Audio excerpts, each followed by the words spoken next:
Once in Africa, a severe drought struck William's village. There was no electricity in the village either, otherwise they could have used a pump to draw groundwater. William was thinking about all this when he saw his teacher arriving on a bicycle. There was a headlight attached to the bicycle. Sir, since there's no electricity in the village, how do you charge the headlight's battery? It doesn't have a battery, it has a dynamo which converts the tire's mechanical energy into electrical energy, and that's how the light works. But how is current generated from mechanical energy? When William read the physics book, he found out that when the magnetic field changes in a closed loop of a conductor, electricity flows through it. This is called electromagnetic induction. But how does the magnetic field change in a dynamo?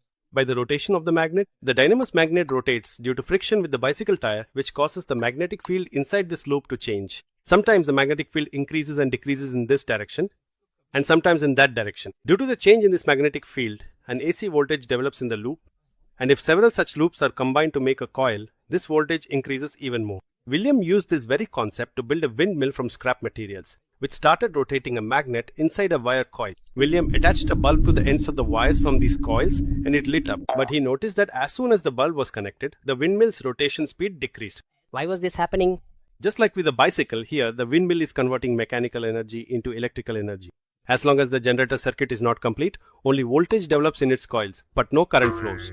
That means this mechanical energy does not get converted into electrical energy. But as soon as a load is connected, current starts flowing in the generator, and according to Lenz's law, this current creates its own magnetic field that opposes the existing magnetic field. This means that now an opposing torque is acting on the windmill, which is why it is rotating more slowly. Now I connect a water pump to it. High power equipment like a water pump requires more current, and this makes the opposing magnetic field even stronger.